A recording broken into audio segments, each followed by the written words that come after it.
Break. Okay.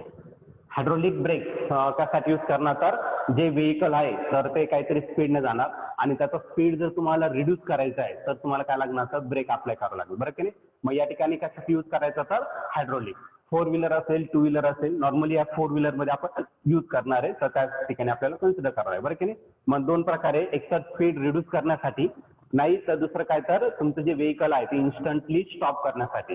म्हणजे जर समोर एखादी व्यक्ती आली किंवा कोणतरी आलं गाडीच्या पुढे, बरं की नाही, तर त्याला लवकरात लवकर ती गाडी स्टॉप व्हायला पाहिजे. मग इन्स्टंटली त्या ठिकाणी ती स्टॉप होणं गरजेचं आहे. मग त्यासाठी तुम्हाला अर्जंट ब्रेक लागेल, त्यासाठी काय लागणार, तर आपण हायड्रोलिक ब्रेकचा यूज करणार.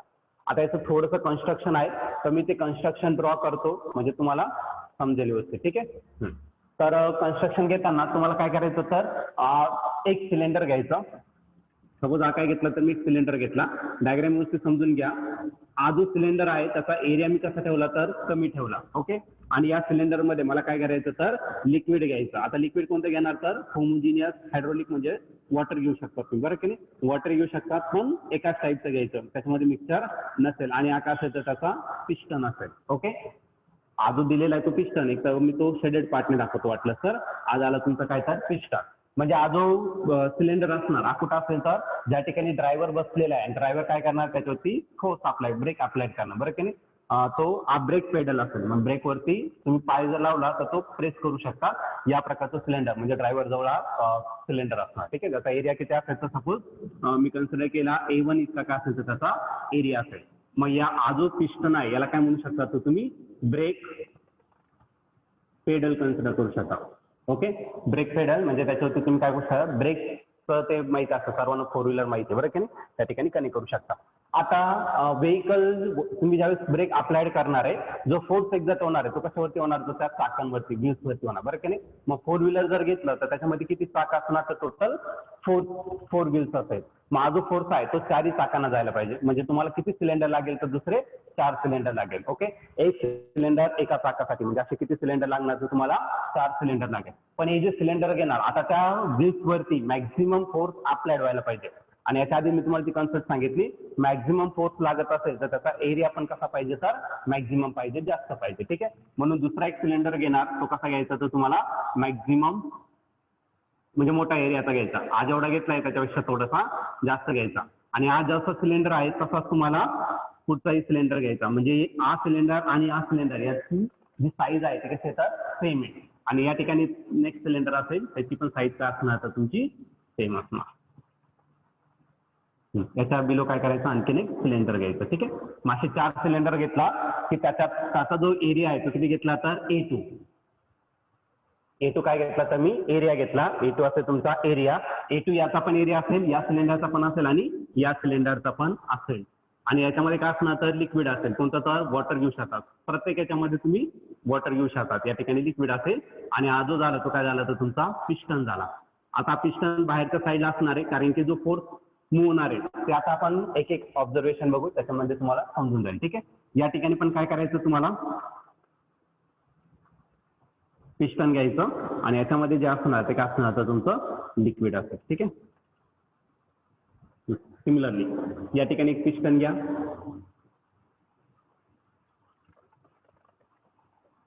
व्यवस्थित ऍप्लिकेशन समजून जाईल. डायग्राम व्यवस्थित समजून घ्या. डायग्राम तुम्हाला ड्रॉ करावंच लागणार आहे, ठीक आहे. जर तुम्ही हायड्रोलिक ब्रेक यूज करत असाल तर, ठीक आहे. हायड्रोलिक ब्रेक जर म्हटलं तर तुम्हाला डायग्राम नेसेसरी असणार. आणि याच्यामध्ये काय असणार, तर लिक्विड असेल या सिलेंडरमध्ये. आता हे जो 2 सिलेंडर आहे ते काय करायचे, तुम्हाला एका पाईपने काय करायचे, कनेक्ट करायचे. ओके. हे 2 सिलेंडर काय केले, तर मी एका पाईपने कनेक्ट केलं. सिमिलरली हे 2 सिलेंडर जे आहे ते पण काय करायचं, एका पाईपने काय करू, तर आपण त्याला कनेक्ट करू.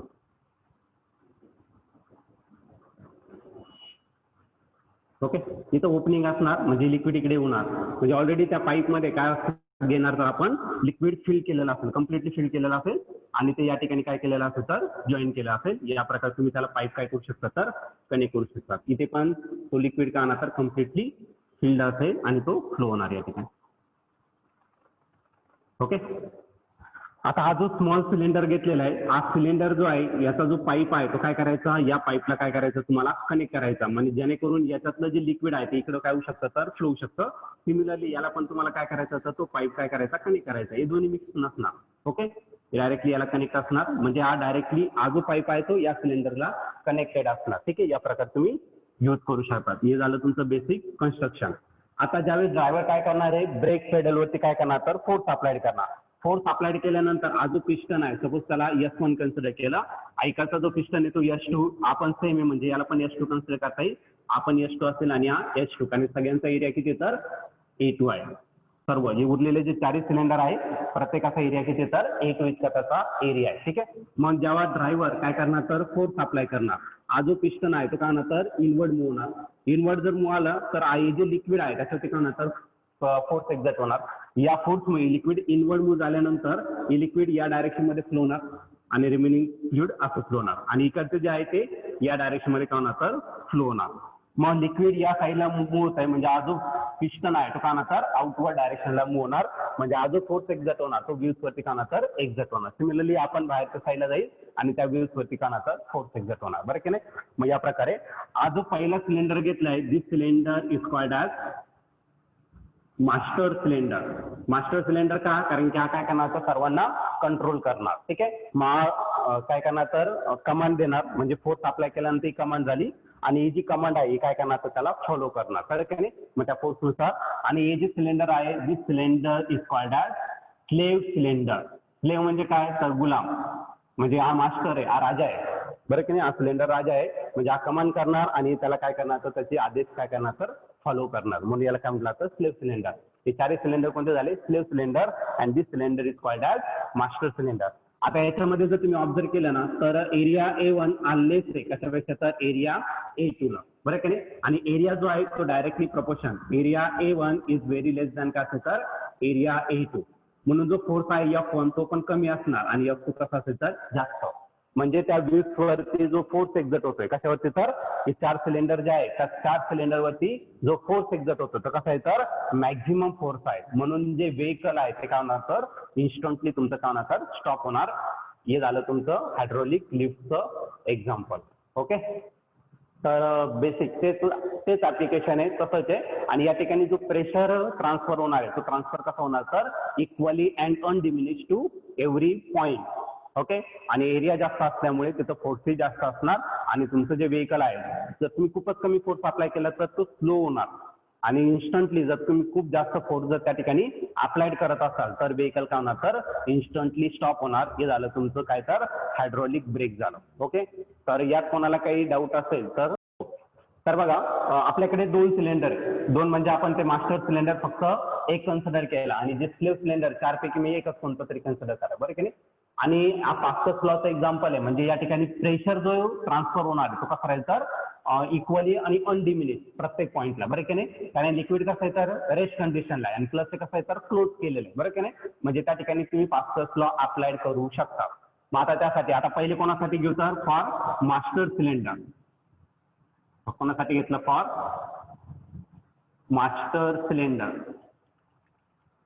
जर मास्टर सिलेंडर साठी जर घेतला तर आपल्याकडे प्रेशरचा फॉर्म्युला आहे. तर प्रेशरचा फॉर्म्युला वाटला तर मी या ठिकाणी पूर्ण लिहून देतो. प्रेशरचा फॉर्म्युला काय आहे तर अप्लाइड फोर्स. मग तो नॉर्मल फोर्स घेऊ शकतात किंवा मग डायरेक्टली तुम्ही सिम्पली या ठिकाणी फोर्स कन्सिडर केला आणि त्याला डिवाइड काय केलं तर एरिया केलं तर तो झाला तुमचा प्रेशरचा फॉर्म्युला. प्रेशर रिप्रेझेंट करणार लेटर P ने, फोर्स रिप्रेझेंट करणार F ने आणि एरिया A ने. पण पहिल्या मास्टर सिलेंडर जर घेतला तर त्या ठिकाणचा जो फोर्स आहे तो किती रे F1 इतका आणि त्याचा एरिया किती तर A1 इतका. बरं की नाही, माझाला प्रेशरचा फॉर्म्युला बेसिक फॉर्म्युला. प्रेशर बदलणार नाही, कारण पास्कल लॉचं स्टेटमेंट आहे according to Pascal's law pressure remains same, कुठे तर प्रत्येक पॉइंटला आणि त्या वॉल्स ऑफ द कंटेनरला. ठीक आहे, मग याला काय करू आपण इक्वेशन 1 कन्सिडर करू. हे झालं कोणासाठी मास्टर सिलेंडर. आता कोणासाठी घेऊ तर फॉर स्लेव्ह सिलेंडर. बघा, स्लेव्ह सिलेंडर जर घेतला परत सेम फॉर्म्युला तुम्हाला या ठिकाणी यूज करायचा. कोणता तर प्रेशरचा फॉर्म्युला. मग प्रेशरचा फॉर्म्युला काय तर नॉर्मल फोर्स किंवा सिम्पली फोर्स घेतला डिवाइडेड काय घेतला तर एरिया घेतला. प्रेशर रिप्रेझेंट करणारे P ने, फोर्स रिप्रेझेंट करणारे बघा स्लेव्ह सिलेंडर साठी फोर्स आहे F2 आणि त्याचा जो एरिया आहे तो किती आहे सर 8 इतका. पण प्रेशर पी जो आहे तो ऑलरेडी आपण डिराईव्ह केलेलाच आहे, बरं की नाही. मी व्हॅल्यू इथं पुट करून टाका. मग पी इज रिप्लेस बाय काय तर F1 divided by A1 is equal to F2 divided by A2. कुठून आलं तर फ्रॉम इक्वेशन 1. ओके. पण मला फाईन काय करायचं आहे तर फाईन करायचं आहे F2 फाईन करायचा. मग मी या ठिकाणी ते लिहितो, ठीक आहे. therefore F2 is equal to A2 कडे डिवाइड आहे तर काय करा मल्टिप्लाय करा. मग F2 इज इक्वल टू करायला A2 डिवायडेड बाय A1 आणि अजून एक रिमेनिंग टर्म राहिली ती म्हणजे काय तर F1. हे काल सारखंच इक्वेशन आलं पण आपल्याला थोडंसं डेरिव्हेशन वेगळ्या प्रकारे घ्यावं लागेल. पहिले मास्टर सिलेंडर नंतर स्लेव्ह सिलेंडर दोघांचं कॉम्बिनेशन घ्यावं लागेल. काल आपण डायरेक्टली आपण एकच सिस्टीम होती, बरं की नाही. मग त्यासाठी डायरेक्टली आपण पहिल्या सिलेंडर आणि दुसऱ्या सिलेंडरसाठी अप्लाय केलं. तसंही करू शकता तुम्ही तुमच्या पद्धतीने, तुम्हाला जसं वाटलं तसं, ठीक आहे. मग इथे लिहिणं गरजेचं असेल ॲज A2 कसा आहे A2 is very greater than काय असेल तर A1. therefore F2 is also very greater than काय असेल तर F1. मग जो फोर्स एक्झर्ट होणार आहे तो कसा असेल तर व्हेरी ग्रेटर असेल आणि मॅक्झिमम फोर्स त्या व्हील्स वरती ऍक्ट होणार आणि तुमचं जे व्हेकल आहे ते काय होणार तर ऑलमोस्ट इन्स्टंटली काय होणार तर स्टॉप होणार. याला काय म्हटलं जातं तर हे झालं तुमचं सेकंड ऍप्लिकेशन, ठीक आहे. मग तुम्हाला पेपरला येणार काय state Pascal's law and explain Pascal law with example. Okay. Proper example द्यायचं तर मी 2 एक्झाम्पल तुम्हाला एक्सप्लेन केलेले. अशाच प्रकारचे ऍप्लिकेशन असतील तर तुम्ही दुसरे पण ऍप्लिकेशन घेऊ शकता त्यासाठी. हायड्रॉलिक लिफ्ट झालं, हायड्रॉलिक ब्रेक झालं, ओके. तर या प्रकारे तुम्ही यूज करू शकता. आता या मॅथमॅटिकल टर्म्स मध्ये कोणाला डाऊट असेल तर विचारून घ्या, असेल तर मध्ये विचारू नका. पूर्ण लेक्चर पूर्ण टॉपिक संपल्यानंतर मग आपण ते डाऊट डिस्कस करू. आता नेक्स्ट टॉपिक घ्यायचा आहे मेजरमेंट ऑफ प्रेशर.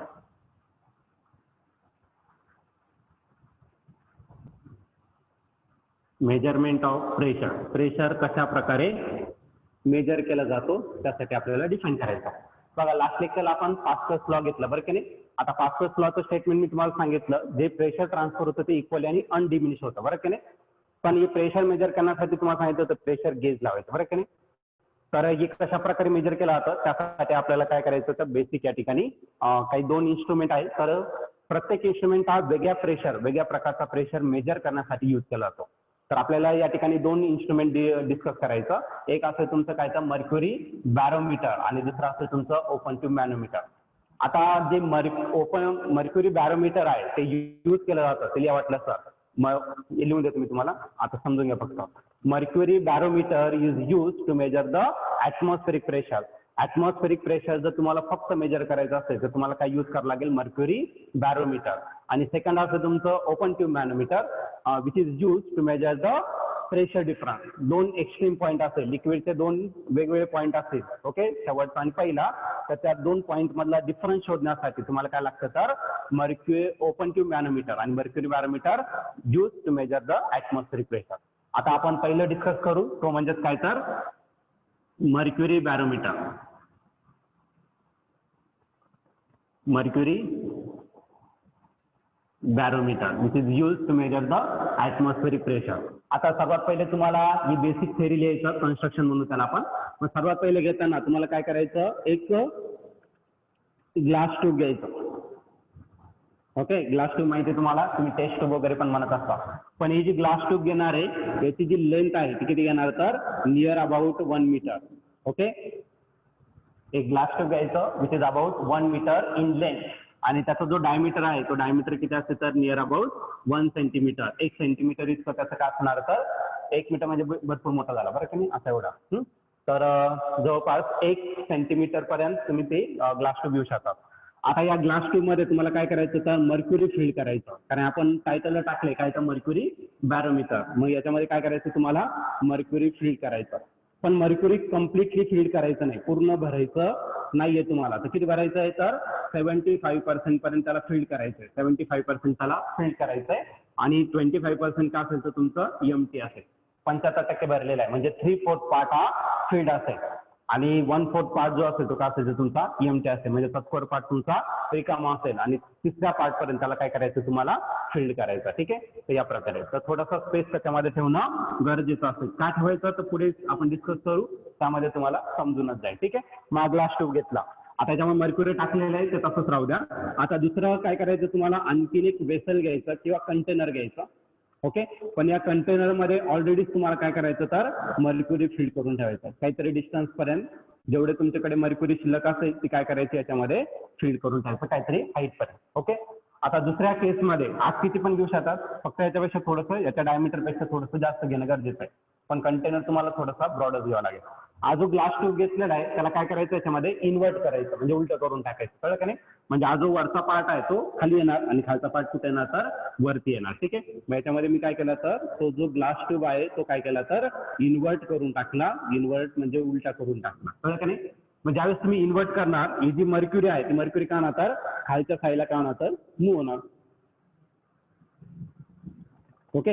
मूव्ह झाल्यानंतर काही केस आता बघा लिक्विड जसं खाली येणार तर खालच्या साईडला मूव्ह होणार, बरं की नाही. म्हणजे या ठिकाणी थोडीफार लेवल त्याची काय होऊ शकते तर इन्क्रीज होऊ शकते. तो नंतरचा पार्ट आहे. तर सध्या एवढं समजून घ्यायचं की जसं मर्क्युरी टाकणार ते मर्क्युरी काय होणार खालच्या साईडला काय होणार तर मूव्ह होणार, तेवढं समजून घ्यायचं. ठीक आहे. म्हणजे या ठिकाणी काय असणार आहे तर या ठिकाणी काहीच नसणार, म्हणजे या ठिकाणी सध्या तरी प्रेझेंट आहे काय तर मर्क्युरी वेपर. मर्क्युरीची या ठिकाणी काय असणार तर वेपर्स प्रेझेंट असेल, म्हणजे इव्हन त्याच्यामध्ये एअर सुद्धा नाहीये, फक्त तिथे काय असणार तर वेपर्स आहे, म्हणजे व्हॅक्यूम म्हणता येईल आपल्याला, बरं की नाही. आणि जी कॉन्सेप्ट आहे ही सर्वात पहिले ज्याने एक्सप्लेन केली तो म्हणजे कोण होता तर टोरिसेली. व्हॅक्यूम क्रिएट झाले मग याला काय म्हटलं जातं तर टोरिसेली व्हॅक्यूम कन्सिडर करणार याला, कळलं की नाही. माझो एमटी पार्ट क्रिएट झालेला तिथं इव्हन गॅसेस पण नाहीये, मग त्या गॅसेस नसते तिथं व्हॅक्यूम असणार आणि व्हॅक्यूम आहे म्हणून त्याला काय म्हटलं जातं तर त्याला टोरिसेली या नावाच्या सायंटिस्टने एक्सप्लेन केलं, म्हणून तो काय असेल तुमचा टोरिसेली व्हॅक्यूम असेल. ओके. तर हा पॉईंट तुमचा क्लिअर असेल. आता या पॉईंट पासून या प्लेन सरफेस पासून जी मर्क्युरीची लेवल आहे तिथपर्यंत जर डिस्टन्स घेतलं तर ते काय असेल तर एच असेल. एच काय असेल तर तुमचं हाईट कन्सिडर करू शकता तुम्ही. आता याच्यामध्ये तुम्हाला काय करायचं डिफरंट पॉईंट घ्यायचं. सपोज या लेवलला या प्लेन लेवलला मी काय घेतला तर एक पॉईंट घेतला, इथं एक पॉईंट घेतला, या ठिकाणी एक पॉईंट घेऊ आणि वरचा एक पॉईंट घेऊ. जे ओपन स्पेस आहे जिथं सरफेस तयार होते त्या ठिकाणी मी काय घेतलं तर पॉईंट घेतले. सपोज इथला जो पॉईंट आहे तो काय कन्सिडर केला तर मी ए कन्सिडर केला, तुम्ही जे कन्सिडर किंवा मग वरून स्टार्ट करू आपण वरच्या पॉईंट पासून. हा पॉईंट काय घेतला तर ए कन्सिडर केला, हा इथला पॉईंट काय केला बी कन्सिडर केला, इथला काय कन्सिडर करतो सी. हा दोन्ही कुठे रे ओपन स्पेस मध्ये आणि दोघांची लेवल कशी सेम आहे, म्हणजे हा पॉईंट तुम्ही डी घेण्यापेक्षा तुम्ही सी कन्सिडर केलं तरी चालेल, म्हणजे सर्व तर सर्व कुठे तर एकाच लेवलला आहे तर त्यांचं काय असणार तर प्रेशर सेम असेल. ठीक आहे. ते बेसिक झालं. आता हे ऍटमॉस्फेरिक प्रेशर कसं मेजर केलं जातं त्यासाठी आपण या ठिकाणी आता डिस्कस करणार आहे. पहिला जर पॉईंट घेतला तर सी पॉईंट ज्या लेवलला आहे त्याच पॉईंट लेवलला कोण आहे बी आहे आणि त्याच लेवलला कोण आहे सी, म्हणजे सी बी सी एकच आहे तर एकाच लेवलला आहे. आणि जर लेवल सेम असेल तर त्यावरती एक्झॅक्ट होणारा प्रेशर तोही कसा असेल तर सेमच असेल, इक्वलच असेल. मग पहिला पॉईंट घेतला आपल्याला pressure at point C is equal to pressure at point B. C ला जेवढा प्रेशर आहे तेवढाच कुठे तर बी ला आणि तेवढाच सी ला आहे, मग परत सी लिहायची गरज नाही प्रेशर ऍट पॉईंट सी. आणि सी जो पॉईंट आहे तो कुठे रे ओपन टू द ऍटमॉस्फिअर, म्हणजे या ठिकाणी काय असणार आहे एअर, आणि एअर मध्ये जो प्रेशर एक्झर्ट होतो तो कोणता असतो तर ऍटमॉस्फेरिक प्रेशर, म्हणजे याला तुम्ही काय करू शकता तर पी नॉट करू शकता. क्लिअर आहे. त्यावेळी पहिले इक्वेशन तुम्हाला समजलं असेल, नसं समजलं तरी आपण पुन्हा डिस्कस करू. ठीक आहे. हा पहिला पॉईंट झाला. आता पुढे काल जे बघितलं आपण काल काय बघितलंय तर आपण बघितलं होतं तर एक इमॅजिनरी सिलेंडर आहे बरं की नाही, आणि त्या ठिकाणी आपण यूज केलं ऍब्सोल्यूट प्रेशरचा फॉर्म्युला. त्याआधी सर्वात पहिले ऍब्सोल्यूट प्रेशर काय ते डिस्कस करून घेऊ आणि मग नंतर याचं डेरिव्हेशन पुढे कम्प्लीट करू. बघा काल आपण तो इमॅजिनरी सिलेंडर सर्वांना आठवत असेल. त्याचे दोन पॉईंट होते, एक तुमचा लोअर पॉईंट होता त्याला x2 कन्सिडर केला होता आणि वरचा पॉईंट होता त्याला x1. इथला प्रेशर होता तुमचा P2 आणि इथला प्रेशर होता तुमचा P1. याच्यासाठी मी इक्वेशन लिहिलं होतं काय P2 is equal to P1 आणि या दोघांमधलं जे डिस्टन्स घेतलं होतं आपण h इतकं घेतलं होतं बरं की नाही, ते आपण नंतर डिस्कस केलं होतं बरं की नाही P. आणि त्यानंतरचं जे इक्वेशन होतं ते होतं x1 minus x2, x1 minus x2 आणि पुढची जी टर्म होती ती होती रो इंटू जी. बरं की नाही. मग हे तुमचं इक्वेशन झालं होतं. तसंच जर तुम्ही इमॅजिन केलं तर बघा अजून सिलेंडर आहे किंवा ग्लास ट्यूब आहे, तिथे एक सिलेंडर तयार झाला कुठून तर बी पॉईंट पासून तर ए पॉईंट, इथे एक सिलेंडर तयार झाला बरं की नाही. मग बी पॉईंट जो आहे तो कुठे तर लोअर पॉईंटला, म्हणजे सर्वात पहिले प्रेशर कुठला घ्यायचा लोअर पॉईंटचा, आणि लोअर पॉईंटला बी आहे म्हणून इथे काय करता येतं pressure at point be consider करता येतं. नंतर P1 आहे, P1 म्हणजे कोणता वरच्या पॉईंटचा, आणि वरच्या पॉईंटला कोण आहे तर ए आहे म्हणून इथे काय करता येतं P1 कन्सिडर करता. प्लस x1 मायनस x2 या दोघांमधलं डिस्टन्स घ्यायचं आणि या दोघांमधलं डिस्टन्स जे आहे या केसमध्ये ते किती येतात h इतकं. मग x1 मायनस x2च्या जागी मी काय केलं तर h कन्सिडर केला. रो कोणाचं घ्यायचं तर मर्क्युरीचा आणि मर्क्युरीची डेन्सिटी किती येतात 13,600 kg/m³. मग ही व्हॅल्यू आपल्याला माहिती आहे आणि रिमेनिंग जी टर्म आहे ती काय असेल तर तुमचं जी ती येणार आपण 9.8. म्हणजे आपल्याला या केसमध्ये फक्त यश शोधायचं आहे. हे झालं तुमचं या सिलेंडर ऍब्सोल्यूट प्रेशर. मी तुम्हाला याच्यात सांगितलं ऍब्सोल्यूट प्रेशरचा फॉर्म्युला तुम्हाला यूज करावाच लागेल. आत्ताच नाही तर पुढे पण, कळलं की नाही. हे डेरिव्हेशन आता इथंच नाही तर पुढे पण जे येणार आहे डेरिव्हेशन त्यामध्ये तुम्हाला ऍब्सोल्यूट प्रेशर यूज करावाच लागेल.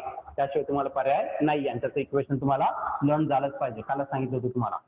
पण बघा बाळांनो, जर PC is equal to PB घेतला आणि तोच म्हणजे काय पीओ, म्हणजे पीबीच्या जागी मी काय करू शकतो पी सफिक्स ओ घेऊ शकतो, बरं का नाही, म्हणजे ऍटमॉस्फेरिक प्रेशर. मग या पीबी ला रिप्लेस करू कशाने तर पीओ ने रिप्लेस केलं. आता पी ए म्हणजे कोणता तर हा पॉईंट आणि हा जो ए पॉईंट आहे तो कुठे प्रेझेंट आहे व्हॅक्यूम मध्ये, म्हणजे या ठिकाणी सर्व व्हॅक्यूम असणार आणि ज्या ठिकाणी व्हॅक्यूम स्टार्ट होतं त्या ठिकाणी प्रेशर किती असतं तर 0 असतो. हे आपण ऍटमॉस्फेरिक प्रेशर मध्ये डिस्कस केलं, बरं की नाही. हाईट इन्क्रीज होणार आहे आणि जवळपास 8 kilometre above the earth surface जर गेला तिथं गॅसचं प्रमाण जवळपास निग्लिजिबल असतात. नाही असं म्हणत नाही निग्लिजिबल, म्हणजे त्या ठिकाणी जो प्रेशर रेकॉर्ड होणार आहे तो किती असणार जवळपास 0 असणार, नियर अबाउट 0. म्हणजे व्हॅक्यूम मध्ये जो प्रेशर एक्झर्ट होतो तो किती असणार तर 0 असेल. म्हणजे पी ए त्याच्या जागी काय टाकू शकतात 0 टाकू शकतात आणि पुढे करायला तर एच रो जी. ओके, तर रिझन द्या तर पी नॉट कुठून घेतला तर पीबीच्या जागी पी नॉट कुठून घेतला तर इक्वेशन 1 फ्रॉम इक्वेशन 1 आणि दुसरं काय तर P A is equal to 0. का बर त्या ठिकाणी काय प्रेझेंट आहे तर व्हॅक्यूम प्रेझेंट आहे म्हणून तुम्ही ते घेऊ शकता. ठीक आहे, मग 0 लिहायची काही गरज नाहीये. म्हणजे रिमेनिंग जी टर्म राहिली ती काय राहिली तर P naught is equal to H rho G. Clear आहे. हा झाला तुमचा फॉर्म्युला आणि याला काय म्हटलं जातं तर गॉस प्रेशर म्हटलं जातं. एच रो जी जे असतं ते गॉस प्रेशर असतं, पण या केसमध्ये आपल्याला कोणतं भेटलं तर ऍटमॉस्फेरिक प्रेशर भेटलं. म्हणून कोणता तर मर्क्युरी बॅरोमीटर आकाशात यूज केला जातो which is use to measure the atmospheric pressure. ऍटमॉस्फेरिकचा प्रेशर जर तुम्हाला काउंट करायचं असेल तर तुम्हाला काय लागेल तर मर्क्युरी बॅरोमीटर तुम्ही घेऊ शकता. ओके, तर मर्क्युरी बॅरोमीटर तुम्ही त्या ठिकाणी घेऊ शकता. ते झालं तुमचं काय तर बेसिक इक्वेशन. ओके, कोणालाही काही डाऊट असेल तर त्याने काय करायचं स्वतःला अनम्यूट करायचं. अजून एक पॉईंट सांगता येईल तुम्हाला. बघा आता ज्यावेळेस तुम्हाला मर्क्युरी असेल आणि जर तुम्हाला प्रेशर फाईन करायचं असेल तर ते प्रेशर कधीच तुम्हाला न्यूटन पर मीटर स्क्वेअर मध्ये देणार नाही. तर सपोज मी काय घेतलं तर ऍटमॉस्फेरिक प्रेशर मेजर करायचा तर तो देणार तुम्हाला 0.76 metre of H G. H G म्हणजे काय मर्क्युरी. ओके, मग 0.76 हा काय झालं तर तुमचं डिस्टन्स झालं आणि या केसमध्ये डिस्टन्स किती येतात एच इतकं. म्हणजे एचच्या जागी तुम्ही काय करू शकता तर 0.76 टाकू शकता. रो म्हणजे काय डेन्सिटी आणि डेन्सिटी किती असते 13,600 आणि पुढची जी टर्म आहे ती जी म्हणजे किती तर 9.8. मग या व्हॅल्यू जर पुट करून ते जर तुम्ही सॉल्व्ह केलं तरच तुम्हाला तो कशामध्ये भेटेल तर न्यूटन पर मीटर स्क्वेअर. म्हणजे याच्यानंतर तुम्हाला जे प्रेशर असणार आहे ते न्यूटन पर मीटर स्क्वेअर मध्ये सहसा देणार नाही. ते काय देते तर pressure exerted by air is something काहीतरी राहील 0.76 किंवा 1 पॉईंट काहीतरी राहील, पण मीटर ऑफ एच जी राहील. एच जी म्हणजे मर्क्युरी, मर्क्युरीचा तो इलेमेंटचा तो सिम्बॉल आहे बरं का मर्क्युरी या इलेमेंटचा. तर एच जी या प्रकारे तुम्हाला ते दिलेलं असेल मीटर मध्ये आणि तुम्हाला ते न्यूटन पर मीटर स्क्वेअर मध्ये करायचं आहे. तर या प्रकारे तुम्ही कॅल्क्युलेशन करू शकता. कॅल्क्युलेशनचा पार्ट तो नंतरचा आहे पण असंच तुम्हाला दिलेलं असेल. ठीक आहे, मग मर्क्युरी बॅरोमीटर तुम्हाला समजलं असेल. ज्यांना नाही समजले सेकंड मेथड आपल्याला फाईंड करायचं आहे. सेकंड मेथड असेल B that is called as open tube manometer. Open tube manometer. Okay, तर ओपन ट्यूब का म्हटलं जातं तर डायग्राम काढल्यानंतर तुम्हाला समजून जाईल ओपन ट्यूब मॅनोमीटर का म्हटलं जातं त्याला. ठीक आहे, तर यामध्ये तुम्हाला काय करायचं एक युट्यूब शेपचा काय करायचं तर युट्यूब शेपचा काय करायचं ग्लास ट्यूब घ्यायचा. ज्याचा शेप कसा असेल तर यू लेटर सारखा असेल. ठीक आहे, यू शेपचा काय करायचा एक ग्लास ट्यूब घ्यायचा. पण या ग्लास ट्यूब मध्ये एक गोष्ट करायची ती काय करायची तर तुम्हाला एक जी साईड असणार आहे ती कशी असेल तर शॉर्टर लेंथची असेल आणि दुसरी जी साईड आहे ती कशी असेल तर लॉंगर लेंथची असेल. या प्रकारे तुम्हाला कन्सिडर करायचं. ठीक आहे, यू शेपचं काढा, तुम्हाला तुमच्याकडे इन्स्ट्रुमेंट असतात त्या प्रकारे तुम्ही काढू शकता. U shape proper U shape यायला पाहिजे. ठीक आहे, तर या प्रकारे.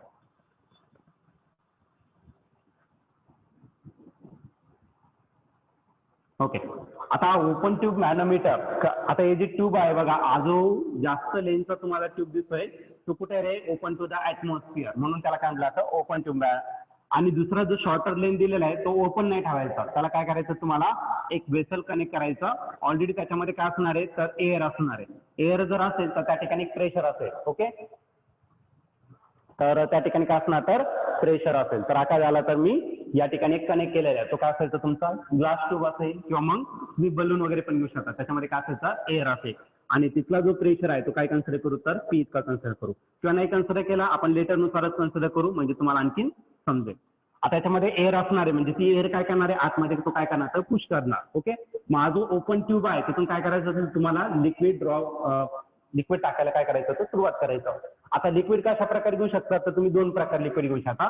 एक असेल तुमचं काय तर हाय डेन्सिटी लिक्विड, दोन प्रकारचे लिक्विड घ्यायचं, हाय डेन्सिटी लिक्विड घेऊ शकता. आणि दुसरं जे आहे ते कोणतं घेणार तर लो डेन्सिटी लिक्विड.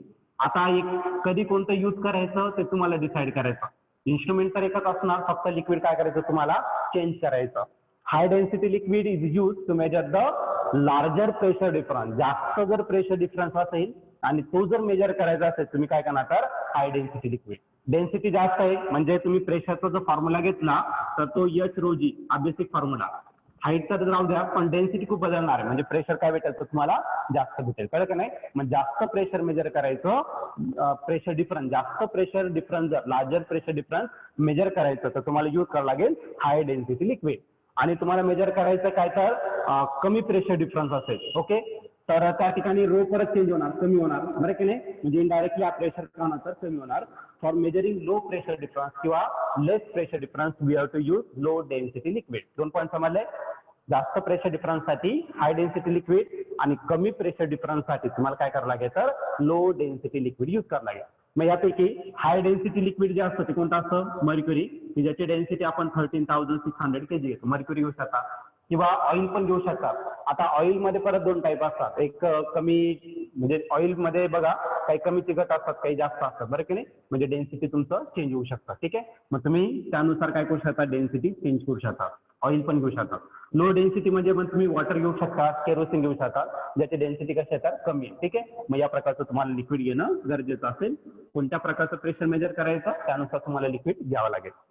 आता या ओपन ट्यूब मॅनोमीटर मध्ये तुम्हाला काय करायचं ते लिक्विड काय करायचं टाकायला सुरुवात करायचं.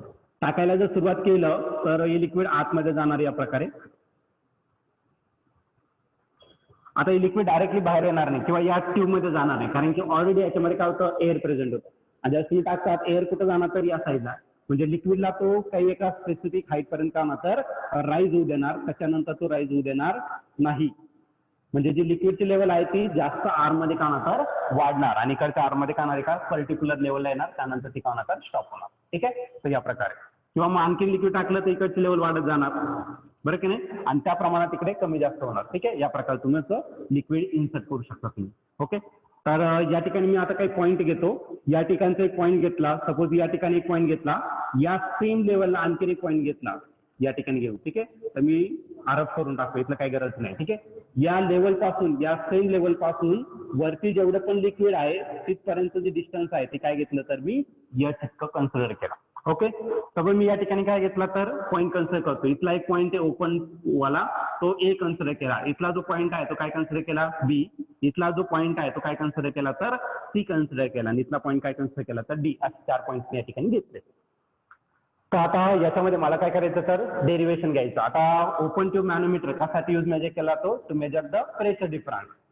कुठला प्रेशर डिफरन्स तर या इथला आणि इथला, हे दोन ओपन वाले, बरं की नाही, म्हणजे लिक्विडचा सर्वात वरचा पॉईंट तर लिक्विडचा शेवटचा जो सरफेस आहे त्या दोन पॉईंट मधला प्रेशर डिफरन्स जर शोधायचा असेल तर तुम्हाला काय लागणार तर ओपन ट्यूब मॅनोमीटर लागेल. आता बघा कसं होतंय, तर सी पॉईंट आणि बी पॉईंट कसे एकाच लेवलला आहे, मग ए पॉईंट घेऊ शकता तुम्ही. काय pressure at point C is equal to pressure at point B. याला झालं इक्वेशन 1.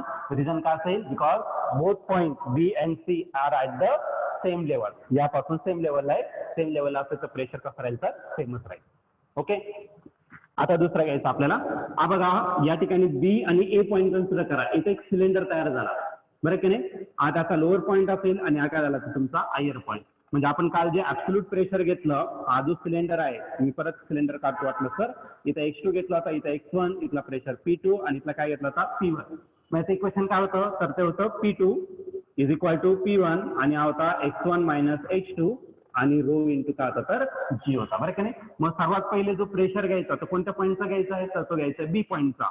म्हणजे या ठिकाणी काय ना तर pressure at point B is equal to, त्यानंतर वरच्या पॉईंटचा घ्यायचा आणि वरच्या पॉईंटला काय आहे तर ए, म्हणजे pressure at point A plus x1 minus x2 म्हणजे या दोघांमधलं डिस्टन्स, आणि ते सध्या तरी किती तर एच इतकं, आणि पुढची जी टर्म आहे ती काय असेल तर रो इंटू. ओके, डाऊट नसायला पाहिजे याच्यामध्ये काही. आता पीबी जो आहे तोच म्हणजे काय तर पीसी आहे. मग तुम्ही या ठिकाणी काय होऊ शकता तर पीसी टाकू शकता, आणि पुढची जी टर्म राहिली ती काय राहील तर पीए प्लस काय राहिलं तर एच रो जी. कुठून आला तर तुम्ही लिहू शकता त्याला reason from equation 1. From equation 1 वरून तुम्ही लिहू शकता. पण आपल्याला डिफरन्स फाइंड करायचा. मग पी इकडे प्लस इकडे काय करा तर मायनस करा. म्हणजे काय असेल तर पीसी मायनस काय असेल तर पीए इज इक्वल टू करायला तर एच रो जी. परत तोच फॉर्म्युला आला, पण या ठिकाणी एच बदलणार आहे, रो बदलणार आहे, कारण तुम्ही जशी लिक्विड घेणार त्याची डेन्सिटी चेंज होत राहणार आहे. म्हणजे ही व्हॅल्यू तुमची कम्प्लिटली चेंज होणार आहे. मग तुम्ही रे जास्त डेन्सिटी घेतलं तर रो मॅटर करेल, मग रो वाढणार आणि तुमचा ऑटोमॅटिक प्रेशर डिफरन्स वाढणार. आणि जर तुम्ही लो डेन्सिटी घेतलं तर रो कमी होणार, म्हणजे ऑटोमॅटिक प्रेशर डिफरन्स काय होणार तर कमी भेटणार तुम्हाला. कळलं का नाही. मग या प्रकारे तुम्ही काय करू शकता तर दोन पॉईंटचं डायरेक्टली या लेवलला, पहिल्या लेवल पासून तर जो ओपन लेवल आहे तिथपर्यंत तुम्ही काय करू शकता तर प्रेशर डिफरन्स या ठिकाणी फाइंड करू शकता. कळलं का नाही. आता याच्यामध्ये पण तुम्ही ऑब्झर्व केलं ना तर बी पॉईंटचं प्रेशर म्हणजे बघा जसं हाईट वाढतंय तसं खालच्या पॉईंटचं प्रेशर वाढतंय, म्हणून पीबी मायनस पीए करता येईल, त्याला सी कन्सिडर केला मी. कळलं का नाही. मग पीबी मायनस पीए करता येईल, म्हणजे खाली जो प्रेशर असतो तो सर्वात जास्त असतो, आणि जसं हाईट वाढतं तर वरच्या लेवलचा प्रेशर कमी होतो पण खालच्या लेवलचा प्रेशर वाढत राहतो. ओके, तर हे झालं तुमचं सेकंड ऍप्लिकेशन, तो म्हणजे काय तर ओपन ट्यूब मॅनोमीटर. आता पेपरला जो क्वेश्चन येणार तर हा डायरेक्टली असा पण येऊ शकतो, काय explain with diagram open tube manometer, किंवा how pressure difference is measure. Okay, how pressure difference is measure, कशा प्रकारे प्रेशर डिफरन्स मेजर केला जातो. मग तिथं ओपन ट्यूब मॅनोमीटर हा वर्डच नसेल. मग बरेच जण म्हणता यायला आपण शिकलोच नाही, बरेच जण म्हणता आपण शिकलोच नाहीये, बरोबर की नाही. आणि बरेच जण आणखीन दुसरा काय असेल तर how atmospheric pressure is measure, कशा प्रकारे ऍटमॉस्फेरिक प्रेशर मेजर केला जातो. परत बरेच जण म्हणतील का आपण ते फाइंडच केलं नाही किंवा बघितलंच नाही, तर ते नावच देणार नाही डायरेक्टली तुम्हाला. पण कशा प्रकारे मोजलं ऍटमॉस्फेरिक प्रेशर मेजर केला जातो, कशा प्रकारे प्रेशर डिफरन्स मेजर केला जातो ते तुम्हाला माहित असणं गरजेचं असेल या ठिकाणी. ओके, मग प्रश्न समजला. How open tube manometer how atmospheric pressure is measure म्हणजे तुम्हाला यूज करायचं mercury barometer. How pressure difference is measure म्हणजे तुम्हाला यूज करायचं ओपन ट्यूब मॅनोमीटर. आता यात कोणाला डाऊट असेल तर त्याने molecular theory of surface tension important आहे, म्हणजे डायरेक्ट सुरुवातीपासूनच इम्पॉर्टंट म्हणणार नाही मी, पण पुढच्या definition molecular theory of surface tension.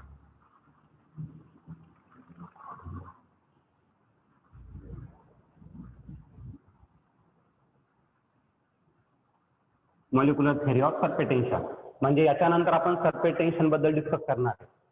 आतापर्यंत आपण प्रेशर वगैरे लिक्विडसाठी रेस्ट कंडिशनला स्टडी केलं. मग लिक्विडच्या सरफेसवरती किती प्रमाणात टेन्शन क्रिएट होणार आहे त्यालाच म्हटलं आता सरफेस टेन्शन.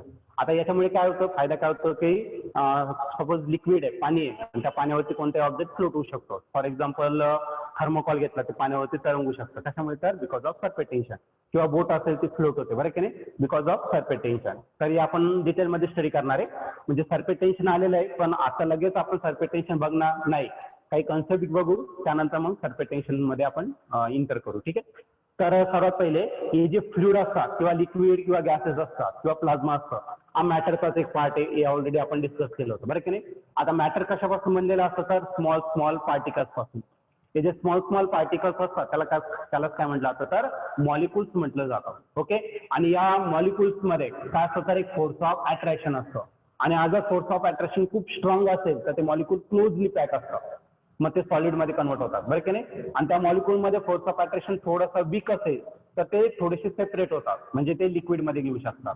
आणि खूप जास्त जर सेपरेट असेल तर ते कशामध्ये असतात तर गॅसेसमध्ये कन्वर्ट होत असतात, बरं की नाही, ते मॉलिक्युल असतात. पण या मॉलिक्युलमध्ये गॅसेसमध्ये असू द्या, लिक्विडमध्ये असू द्या, नाही तर मग सॉलिडमध्ये असू द्या, तर या मॉलिक्युल्समध्ये एक असतं तर फोर्स ऑफ अट्रॅक्शन असतं. मग मॉलिक्युल मधला जो फोर्स ऑफ अट्रॅक्शन आहे that is called as inter molecular forces म्हटलं जातं. ठीक आहे. मग पहिलीच डेफिनेशन आपल्याला बघायचं, इंटर मॉलिक्युलर फोर्सेस.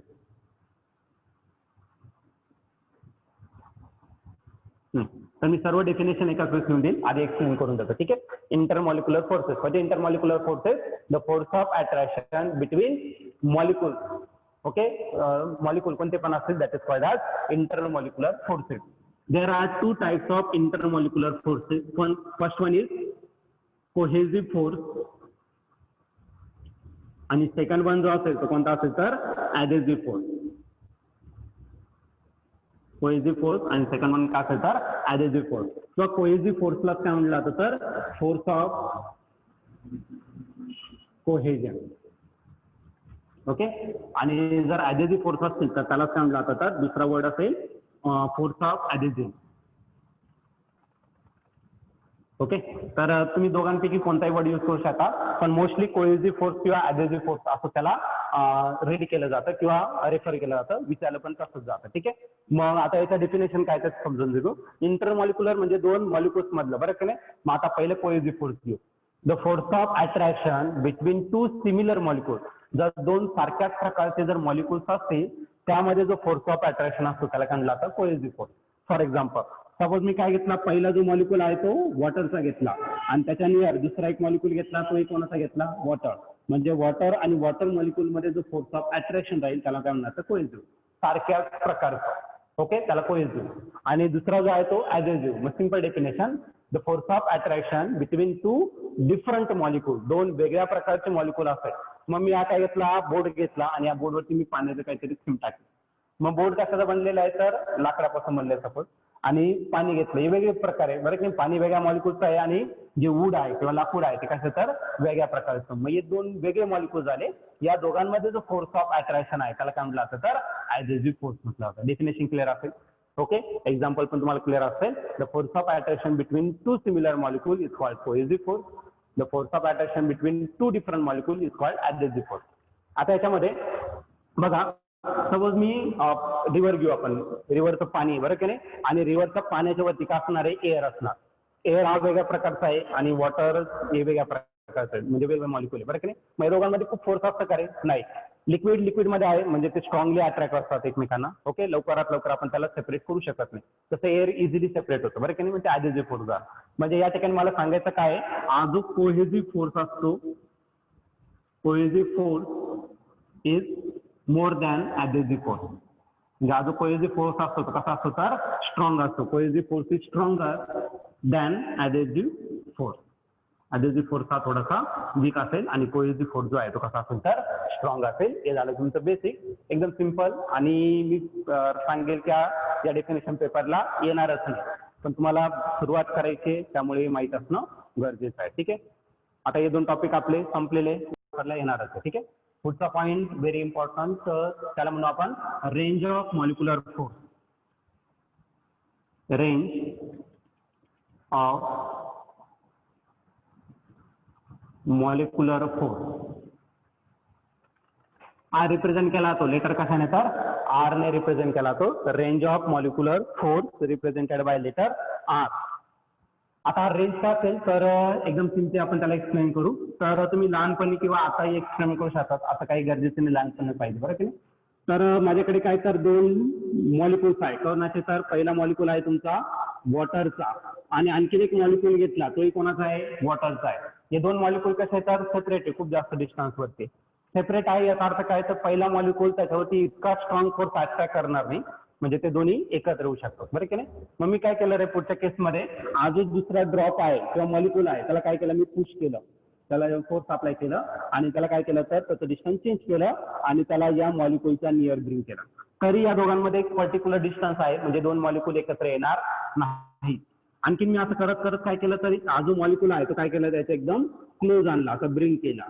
तर याच्यापेक्षा जर तुम्ही कमी डिस्टन्स केलं, हे दोन मॉलिक्युल सेपरेट राहणार नाही, हे दोन मॉलिक्यूल काय होणार तर एकत्र येऊन जाईल. या ज्या मॅक्झिमम डिस्टन्स आहे त्या दोन मॉलिक्यूल मध्ये, जेणेकरून त्या दोन मॉलिक्यूल मध्ये इंटरमॉलिक्युलर फोर्स इफेक्टिव्ह असतो, त्याला काय म्हणलं जातं रेंज म्हटलं जातं. रेंज ऑफ मॉलिक्युलर फोर्स म्हणजे किती रेंज पर्यंत आहे, त्या रेंजच्या आतमध्ये आला तर पहिला मॉलिक्यूल त्याला स्वतःमध्ये सामावून घेईल. जर त्या रेंजच्या बाहेर असेल तर तो मॉलिक्यूल त्याचं तसं राहील वेगळा आणि हा मॉलिक्यूल त्याचं तसं वेगळा राहील. कळतंय ना. मग या मॉलिक्यूलचं स्वतःचं काहीतरी रेंज असणार. मग त्या रेंज मध्ये जर आला त्या दुसरा मॉलिक्यूल त्या रेंज मध्ये आला तर त्याला काय करायचं तर एकत्र स्वतःमध्ये घेऊन टाकेल. कळलं का नाही. आणि त्या डिस्टन्सच्या बाहेर असेल तर तो सेपरेटच आहे. कळलं का नाही. मग हे जे डिस्टन्स असतं त्याला काय म्हणलं जातं तर रेंज ऑफ मॉलिक्युलर फोर्स म्हटलं जातं. मग याची डेफिनेशन काय असेल तर ते समजून घेऊ.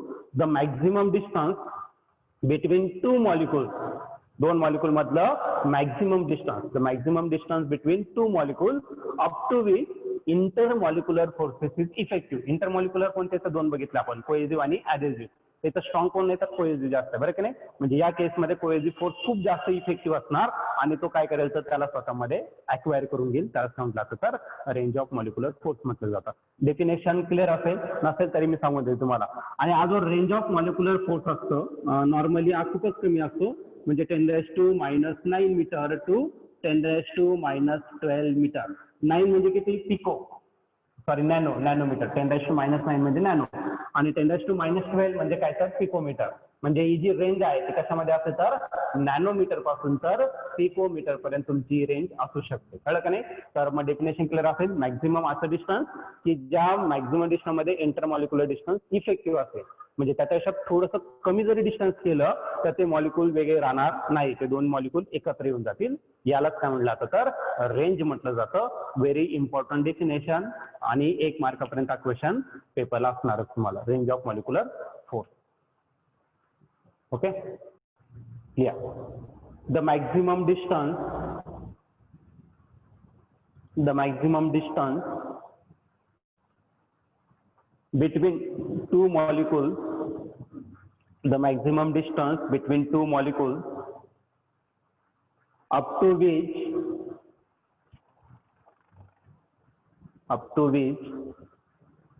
intermolecular forces are effective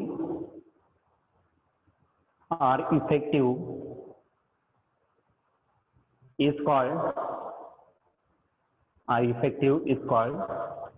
range of molecular force. Range of molecular force of attraction म्हटलं तरी चालेल किंवा फक्त फोर्स म्हटलं तरी चालेल. Range of molecular force of attraction. आणि तो रिप्रेझेंट करणारे आर ने, capital R. It is represented by capital R. ते काही लिहायची गरज नाहीये, पण तुम्ही लक्षात ठेवा. ठीक आहे. पुढचा एक पॉईंट लिहा, त्याची रेंज किती असते तर ती लिहून घ्या. Nanometre to picometre. These intermolecular forces, पुढचा पॉइंट लिहा. These intermolecular forces are effective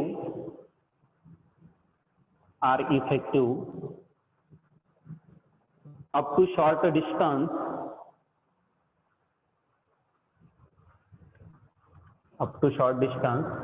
nearly equal to 10⁻⁹ meter to 10⁻⁻12 meter.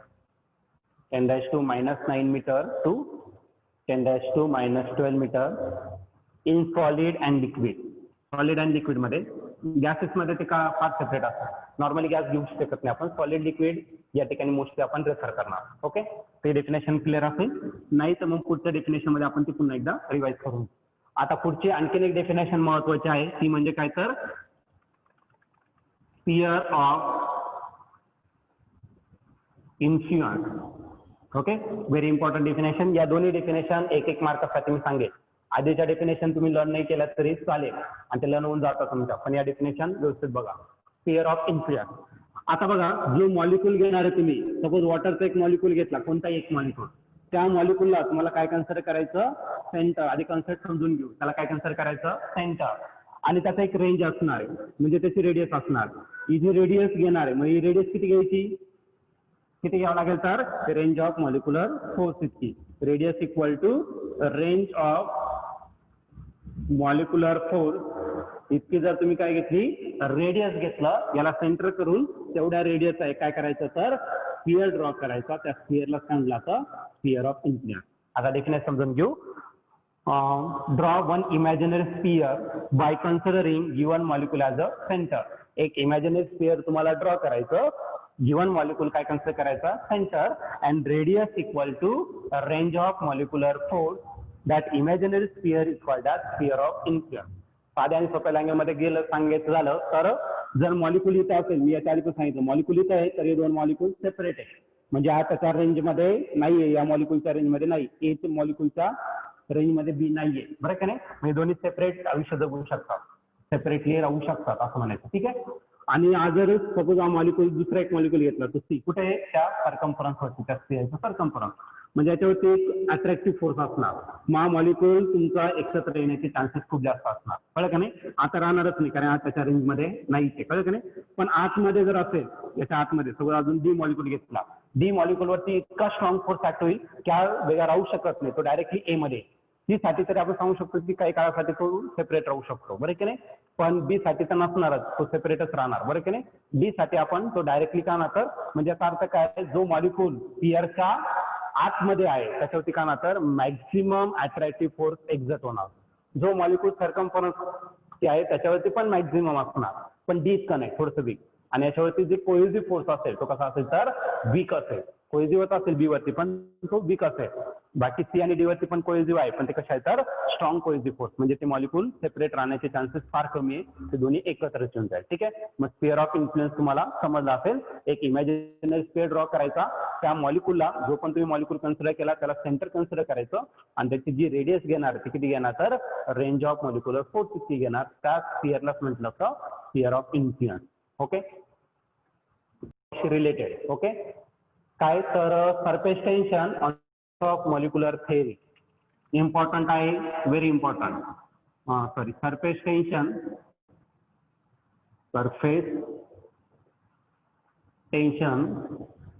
on the basis of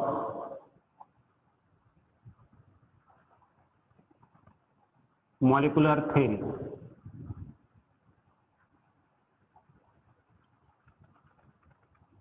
okay, surface tension explain करायचं आहे मॉलिक्युलर थेअरीच्या बेसिसवरती, म्हणजे मॉलिक्यूल एक एक मॉलिक्यूलचा विचार करावा लागेल आपल्याला त्या लिक्विडसाठी.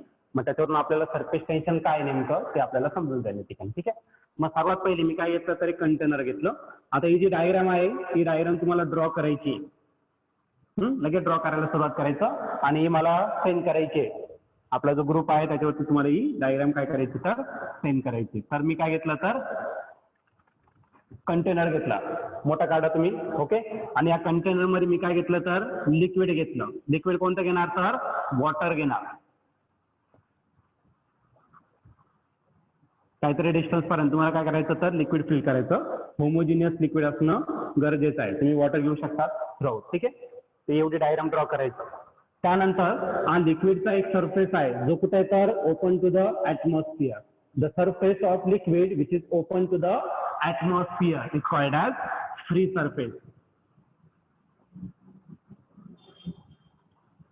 Free surface of liquid. Free म्हणजे मोकळा, आणि कुठे मोकळा आहे तर ऍटमॉस्फिअर मध्ये ओपन आहे, त्याला म्हणलं जातं फ्री सरफेस. ओके, पहिली डेफिनेशन तुम्हाला समजली असेल. ही डेफिनेशन कोणी विचारणार नाही. ओके, फ्री सरफेसची तर ते.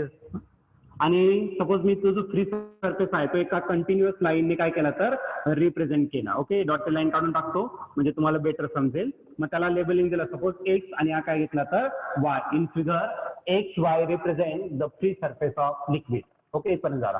आणखीन एक सरफेस घ्यायचा आपल्याला, पण हा जो सरफेस आहे या सरफेसचा खाली घ्यायचा आहे, पण किती डिस्टन्स वरती तर रेंज ऑफ मॉलिक्युलर फोर्स इतका. रेंज ऑफ मॉलिक्युलर फोर्स म्हणजेच किती रे तर तो आहे कॅपिटल आर. मग कॅपिटल आर इतक्या डिस्टन्स वरती आणखीन एक सरफेस घ्यायचा, आणि या ठिकाणी काय होणार तर एक लेअर तयार होणार. त्या लिक्विडचं काय होणार तर एक लेअर तयार होणार. सपोज त्याला लेबलिंग दिलं मी काय तर एक्स डॅश आणि त्याचा काय घेतला तर वाय डॅश. म्हणजे याचा अर्थ काय, वाय पासून तर वाय डॅशचं डिस्टन्स किती असेल तर कॅपिटल आर इतकं, किंवा एक्स पासून तर एक्स डॅश पर्यंत डिस्टन्स किती असेल तर कॅपिटल आर.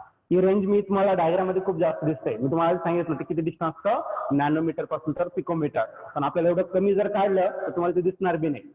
ऑलरेडी हेच डिस्टन्स वरती जी लाईन काढली तीच नॅनोमीटर मध्ये, मग तुम्ही थोडंसं जास्त काढायचं, डायग्राम मध्ये तुम्हाला दाखवायचं समोरच्या, नाही का. ठीक आहे. तर आणखीन एक लेअर घेतला लिक्विडचा, किती डिस्टन्स वरती, तर रेंज ऑफ मॉलिक्युलर फोर्स इतकं. मग या ठिकाणी काय केलं तर लिक्विडचा एक लेअर तयार झाला आणि या लेअरलाच काय म्हटलं जातं तर सरफेस फिल्म म्हटलं जातं. काय म्हटलं जातं, सरफेस फिल्म म्हटलं जातं. आता तुम्हाला माहित असेल फिल्म तुम्ही यूज करत असाल, मूवीज वगैरे असतात त्या फिल्म म्हणतात, बरं की नाही. नॉर्मली पहिले जे असायचे तर ते फिल्म नसायचे, अशा पट्ट्या असायचे बघा. तुम्ही ते अॅनालॉग कॅमेरा असेल, पहिले जुने कॅमेरा असायचे, त्याला तो रोल असायचा, बरं की नाही. आणि त्याच्यात ते मॅग्नेटिक काळ्या कलरची एक स्ट्रीप राहायची, त्याच्यात तुम्ही इमेज कॅप्चर करायची आणि धुवायला. त्या स्ट्रीपला काय म्हणायचे तर फिल्म म्हणायचे सुरुवातीला. पहिले जे मूवीज लागायचे ना त्याच्या पट्ट्यांच्या स्वरूपात यायचे, ते फिरणार आणि मग तुम्हाला मूवीज दिसणार, कळलं का नाही. मग त्याला फिल्म म्हणायचे. आता आपण मूवीजला काय म्हणतो, फिल्म म्हणतो. मग इथं काय झालं तर लिक्विडचा एक पट्टा तयार झाला आणि या लिक्विडच्याच पट्ट्याला आपण काय म्हणणार तर फिल्म म्हणणार आहे. समजलं ना काय म्हणतोय. या लिक्विडच्या सरफेसला आपण काय म्हणणार तर फिल्म या ठिकाणी कन्सिडर करणार आहे. मग आज आला तुमचा फिल्म काय X to X डॅश आणि तिथं काय तर Y to Y डॅश, हा पूर्ण जो आहे त्याला काय म्हणणार आपण सरफेस फिल्म म्हणणार. तर हे बेसिक झालं. तर याच्यामध्ये आपण दोन कॉन्सेप्ट बघितलाय, एक म्हणजे फ्री सरफेस आणि दुसरं म्हणजे काय तर सरफेस फिल्म. तर मी सरफेस फिल्मची डेफिनेशन लिहून देईल तुम्हाला, फ्री सरफेस राहू द्या, ठीक आहे, त्याची काही गरज नाहीये. आता आम्हाला काय करायचं आहे, मॉलिक्युल याच्यामध्ये कन्सिडर करायचं, कारण की आपण टायटलला टाकले मॉलिक्युलर थेअरीच्या बेसिसवरती आपल्याला सरफेस टेन्शन एक्सप्लेन करायचं. मग एक मॉलिक्युल घेतला, हा मॉलिक्युल सपोज याला दिसतोय सर्वांना, डॉट दाखवला मी, तो एक मॉलिक्युल घेतला. या मॉलिक्युलला मला काय कन्सिडर करायचं सेंटर. हा मॉलिक्युल कुठे आहे रे, तर इनसाइड द लिक्विड, पण कुठे बिलो द सरफेस फिल्म. जो सरफेस फिल्म तयार झालेला आहे त्याच्या खाली आणि लिक्विडच्या आतमध्ये, ओके, पूर्णतः लिक्विडच्या आतमध्ये. या मॉलिक्युलला सेंटर कन्सिडर करायचं आणि राउंडर मध्ये तुम्हाला डिस्टन्स घ्यायचं किती तर रेंज ऑफ मॉलिक्युलर फोर्स इतकं. म्हणजेच रेंज ऑफ मॉलिक्युलर फोर्स काय तर Y पासून तर Y डॅशचं डिस्टन्स काय तर रेंज ऑफ मॉलिक्युलर. मग राउंडर मध्ये जे डिस्टन्स घेणार ते तुमच्या मनाने घ्यायचं नाहीये, मेजर करून घ्यायचं, कळलं का नाही. Y पासून तर Y डॅश पर्यंत डिस्टन्स घ्यायचं किंवा X पासून तर X डॅशचं काय करायचं डिस्टन्स घ्यायचं. याला सेंटर कन्सिडर करून एक इमॅजिनरी स्फिअर काय करायचा ड्रॉ करायचा. कळलं.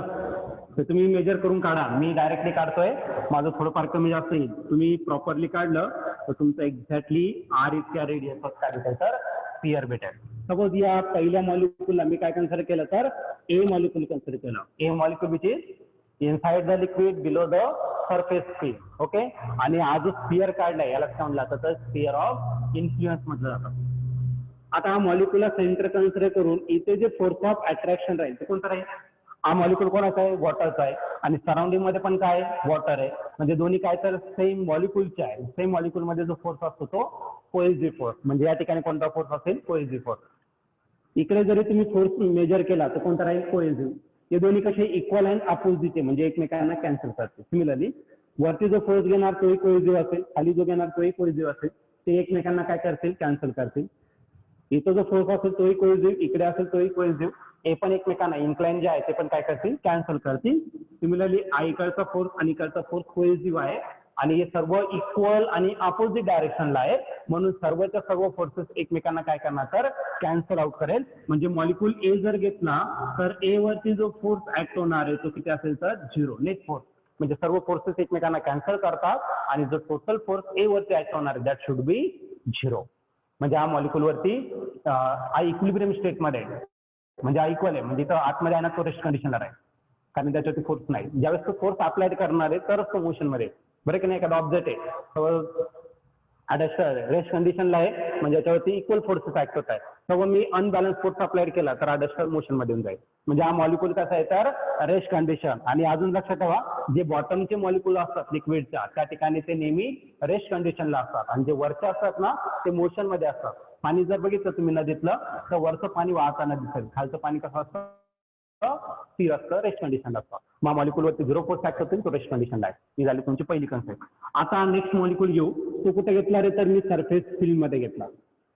इन बिटवीन कुठे घेऊ शकता मध्यभागी वगैरे वगैरे, डायरेक्टली बाउंड्रीवरती नाही घेतलं तर मध्ये घेतलं तो आतमध्ये कुठेतरी. ठीक आहे. तो मॉलिक्यूल सपोज बी घेतला, याला काय कन्सिडर करायचं सेंटर, आणि परत राउंडर मध्ये किती डिस्टन्स घ्यायचं वाय पासून तर वाय डॅश पासून पर्यंत किंवा एक्स पासून तर एक्स डॅश पर्यंत. याला सेंटर कन्सिडर करून काय करायचं एक इमॅजिनरी स्फिअर या ठिकाणी ड्रॉ करायचं.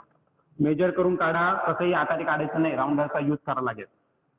ठीक आहे. जर तुम्ही मॉलिक्यूल बी जर ऑब्झर्व केला तर मोस्ट ऑफ द पार्ट कुठे तर इनसाइड द लिक्विड आणि व्हेरी स्मॉल पार्ट कुठे तर आउटसाइड द लिक्विड, म्हणजे कुठे तर एअर मध्ये आहे.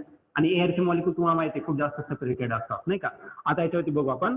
या ठिकाणी जो फोर्स एक्झर्ट होणार आहे तो कोणता असेल कोहेसिव्ह, कारण सर्व कोणते मॉलिक्यूल आहे वॉटरचे. या ठिकाणी जर घेतला या ठिकाणी पण काय असेल कोहेसिव्ह, पण हे दोन्ही कसे इक्वल अँड अपोजिट, म्हणजे लोकांना एकमेकांना कॅन्सल करतील. जर तुम्ही खाली कन्सिडर केलं तर मी बाहेर काढला तो लिक्विड, खाली जर कन्सिडर केला तर पूर्ण कोहेसिव्ह असेल. वरती इथपर्यंत जर घेतला तर कोहेसिव्ह असेल, पण त्याच्यावरती जर घेतला तो कोणता असेल तर ऍडहेसिव्ह फोर्स असेल. कळत नाही. म्हणजे हा कोहेसिव्ह स्ट्रॉंगर आहे, ऍडहेसिव्ह कसा आहे वीक आहे, म्हणजे हे एकमेकांना कॅन्सल करणार नाही. हे कॅन्सल करतील पण व्हर्टिकली जे कॉम्पोनंट आहेत एकमेकांना कॅन्सल करणार नाही. सिमिलरली आणखीन एक फोर्स असा घेतला, दुसरा फोर्स इथपर्यंत कोहेसिव्ह असेल आणि पुढचं काय असेल तर ऍडहेसिव्ह असेल. आणि तुम्हाला आधी सांगितलंय ऍडहेसिव्ह फोर्स हा वीक असतो, कोहेसिव्ह हा स्ट्रॉंग असतो. म्हणजे या ठिकाणी स्ट्रॉंग कोण आहे कोहेसिव्ह, आणि तो पुढे चाललाय खाली चाललाय. आपण कोहेसिव्ह आहे तो पण पुढे चाललाय जास्तीत जास्त खाली चाललेला आहे. सिमिलरली इकडे पण घेऊ आपण. या ठिकाणी कोणता आहे तर कोहेसिव्ह, आणि वरचा पार्ट जर घेतला इथपर्यंत कोहेसिव्ह आणि उरलेला पार्ट जो असतो तो काय असेल तर ऍडहेसिव्ह. आणि ऍडहेसिव्ह कारण की एअर मॉलिक्यूल आहे आणि एअर मॉलिक्यूल मध्ये ऍडहेसिव्ह फोर्स खूपच वीक असतो, म्हणून जास्तीत जास्त कोणता फोर्स आहे तर कोहेसिव्ह. आणि या कोहेसिव्ह फोर्समुळे तो मॉलिक्यूल आणि तो कुठे तर डाऊनवर्ड, म्हणून हा मॉलिक्यूल अनस्टेबल आहे. अनस्टेबल का, कारण की झिरो नाहीये त्याचे टोटल फोर्सेस, म्हणून हा इक्विलिब्रियम स्टेटला आहे ए मॉलिक्यूल, पण बी इक्विलिब्रियम स्टेटला नाहीये. म्हणजे याच्यावरती अनबॅलन्स फोर्स ऍक्ट होतो आणि तो डाऊनवर्ड डायरेक्शन ऍक्ट होतो. म्हणजे जे सरफेस फिल्म वरती मॉलिक्यूल आहे त्याच्यावरती एक फोर्स एक्झर्ट होणार आणि त्या फोर्समुळे तो कुठे येण्याचा प्रयत्न करणार तर डाऊनवर्ड डायरेक्शनला येण्याचा प्रयत्न करेल. ओके. तर हे झालं तुमचं कन्सेप्ट. आता आणखीन एक मॉलिक्यूल घेऊ आपण. सर्व एक आतमध्ये घेतला, एक सरफेस फिल्म मध्ये घेतला. आता डायरेक्टली टॉप सरफेस वरती घेऊ, म्हणजे कुठे रे फ्री सरफेस वरती. बरं की नाही. हा मॉलिक्यूल सी कन्सिडर करू. सपोज याला मॉलिक्यूलला काय कन्सिडर करायचं सेंटर, आणि पुन्हा डिस्टन्स किती घ्यायचं वाय पासून तर वाय डॅश पर्यंत, म्हणजे रेंज ऑफ मॉलिक्यूलर फोर्स इतकं त्याची रेडियस. ओके. तर मॉलिक्यूल दिसतोय तुम्हाला. ठीक आहे. इथं काढतो वाटलं सर मी. या ठिकाणी काढू. या ठिकाणी दिसतं सर्वांना. सी मॉलिक्यूल घेतला, वाय पासून तर वाय डॅशचं काय घेतलं तर मी डिस्टन्स घेतलं, म्हणजे रेंज ऑफ मॉलिक्युलर फोर्स. आणि एक इमॅजिनरी स्फिअर या ठिकाणी काय केला तर ड्रॉ केला. बघा आज इमॅजिनरी स्फिअर जर ड्रॉ केला तर तुम्ही ऑब्झर्व कराल की याचा अर्धा पार्ट म्हणजे 50% वरती असेल आणि उरलेला 50% कुठं असेल तर आतमध्ये असेल. ओके. तर तुम्ही डायग्राम जर काढला तर तुम्हाला ते समजून जाईल. आता माझं कमी जास्त होत आहे. ठीक आहे. ठीक असं येईल, म्हणजे 50% बाहेर आहे आणि 50% कुठे आहे तर आतमध्ये. कोणता तर मॉलिक्यूल सीचा, याला सी आलेबल देतो. या ठिकाणी कोणता फोर्स असेल कोहेसिव्ह, वरती कोणता असेल ऍडहेसिव्ह, आणि ऍडहेसिव्ह फारच वीक आहे, म्हणजे इथं डाऊनवर्डला कोण आहे फक्त कोहेसिव्ह स्ट्रॉंगर आहे. या ठिकाणी असेल कोहेसिव्ह, या ठिकाणी कोहेसिव्ह कॅन्सल करतो इक्वल अँड अपोजिट. या ठिकाणी कोहेसिव्ह पण इकडे कोणता आहे ऍडहेसिव्ह, आणि तो वीक आहे, म्हणजे हा परत पुढे चाललाय डाऊनवर्ड चाललाय. हा कोणता आहे कोहेसिव्ह आणि इकडचा कोणता आहे तर ऍडहेसिव्ह. म्हणजे या ठिकाणी ऍडहेसिव्ह फोर्स हा वीक आहे, म्हणजे मॉलिक्यूल वरती अटॅक होणार नाही. कोहेसिव्ह स्ट्रॉंग आहे, तो कुठे चाललाय डाऊनवर्ड, म्हणजे जे वरती मॉलिक्यूल आहे त्याच्यावरती एक फोर्स एक्झर्ट होणार आणि त्या फोर्समुळे ते मॉलिक्यूल नेहमी कुठे येण्याचा प्रयत्न करणार तर लिक्विडच्या आतमध्ये येण्याचा प्रयत्न करणार. मग हे झालं तुमचं मॉलिक्युलर थेअरी. म्हणून सरफेस वरती किंवा सरफेस फिल्म वरती जर तुम्ही ऑब्झर्व केलं तर मॉलिक्यूल वरती एक प्रकारचा फोर्स एक्झर्ट होतो आणि या फोर्समुळे त्या लिक्विड वरती एक टेन्शन क्रिएट होतं.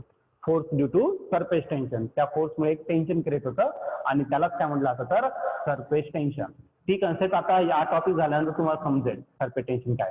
आता बघा जर तुम्ही एक थर्मोकॉलचा एखादा थर्मोकॉल घेतला बरं की नाही, आणि तो थर्मोकॉल काय केला लिक्विड मध्ये टाकला. लिक्विड मध्ये मी टाकताना काय केलं तर वरतीने टाकला, त्याला धरून आतमध्ये पुश करून टाकला. कळलं का नाही. लिक्विडचं डायरेक्टली आतमध्ये टाकला. जसं तुम्ही त्याला रिलीज करणार तर कुठे येणार आहे वरती येणार आहे. का वरती येणार आहे, कारण की लिक्विड आणि त्या थर्मोकॉल मध्ये कोणता फोर्स आहे ऍडहेसिव्ह आहे, आणि ऍडहेसिव्ह कसा आहे वीक आहे. मग वीक असेल तर तो नेहमी बाहेर येणार, आणि वरचा जो मॉलिक्यूल आहे तिथं जो फोर्स असेल तो कोणता असेल स्ट्रॉंगर फोर्स असेल. मग तो काय येणार तर तो आतमध्ये येणार आणि त्या थर्मोकॉलला तो बाहेर काढणार. हा, सपोज आपण एखादं एक्झाम्पल घेऊ. क्लासरूम मध्ये सपोज पूर्ण विद्यार्थी बसलेले आपल्या क्लासरूम मध्ये. ओके, पूर्ण क्लासरूम भरलेला आहे आणि जागाच नाही आता बसायला. आणि सपोज एखादी व्यक्ती आली आणि ती खूपच स्ट्रॉंग आहे, बरं की नाही. सपोज आपण कोण कन्सिडर करू तर भरत कन्सिडर करू. भरत आज खूपच स्ट्रॉंग आहे, बरं की नाही. तो काय करणार, जर त्याला जर जागा नसेल तो काय करेल तर क्लासरूम मध्ये बघणार आपल्यापेक्षा वीक कोण आहे. जो सर्वात वीक आहे तो काय करेल, त्याला रिप्लेस करायचा प्रयत्न करेल. एक तर त्याला काय करेल तर त्या बेंचवरून उचलून दुसरीकडे ठेवेल आणि स्वतः ती जागा अक्वायर करेल, बरं की नाही. सपोज तो मॉलिक्यूल भरत आहे आणि भरत सारखाच एखादा विद्यार्थी आहे. मग तो भरत जर आला तो त्याला जर रिप्लेस करायचा असेल तर त्याला काय करावं लागेल तर जास्त एनर्जी युज करावं लागेल आणि तो मॉलिक्यूल मे बी तिथून बाहेर जाणार नाही. मग त्या केसमध्ये भरतलाच काय करावं लागेल तर बाहेर जावं लागेल. म्हणजे जे मॉलिक्यूल आतमध्ये वीक अट्रॅक्टिव्ह फोर्स आहे ते मॉलिक्यूल का ना तर वरती येणार आणि जे स्ट्रॉंग आहे ते कुठे जाणार तर खाली जाणार. आणि खालचे जर स्ट्रॉंग असेल तर वरचे मॉलिक्यूल तसेच राहणार आणि त्या ठिकाणी फोर्स एक्झर्ट होणार आणि तो त्यामुळे का ना तर एक टेन्शन क्रिएट होणार. मग हे झालं तुमचं molecular theory of surface tension. Surface tension साठी झाली तुमची molecular. Write down the definition of surface field. या definition.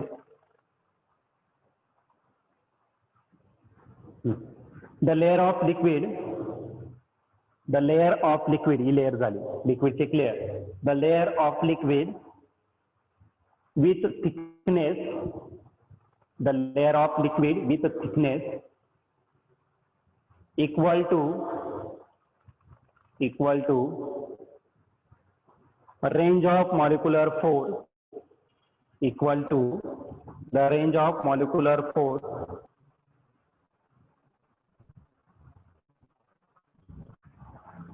thickness is equal to range of molecular force is called surface field. Is called surface field. Okay. असं लेअरचं thickness किंवा अशी layer ज्याची thickness किती आहे तर रेंज ऑफ मॉलिक्युलर फोर्स इतके. Okay, त्यालाच काय म्हटलं जातं तर सरफेस फील्ड म्हटलं जातं.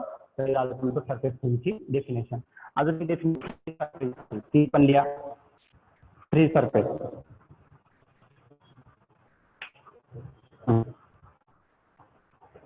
It is the surface of liquid. It is a surface of liquid which is open to the atmosphere. It is the surface of liquid which is open to the atmosphere in which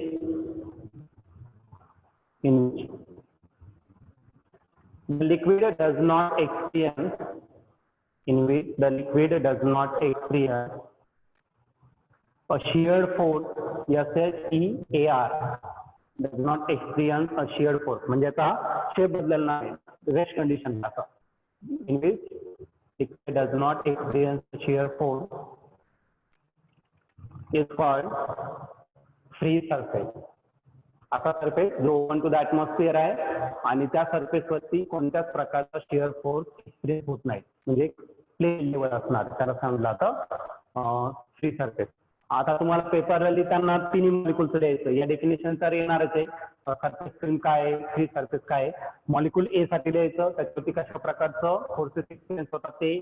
बी साठी explain करायचं आणि C साठी explain करायचं. असे 3 point तुम्हाला explain करायचं. लास्टचा conclusion काय असेल तर जे मॉलिक्यूल सरफेस फिल्म मध्ये आहे किंवा सरफेस फिल्मच्या फ्री सरफेस वरती आहे त्या मॉलिक्यूल वरती एक फोर्स एक्झर्ट होणार आहे डाऊनवर्ड डायरेक्शनला. कोई फोर्स म्हणजे कॉन्स्टेबल असणार, that should be directed in downward direction, म्हणजे इनसाइड द लिक्विड. तर या प्रकारे तुम्ही मॉलिक्युलर थेरी एक्सप्लेन करू शकता. अजून बघा टायटल आलं होतं सरफेस टेन्शन, ते झालेलंच नाही.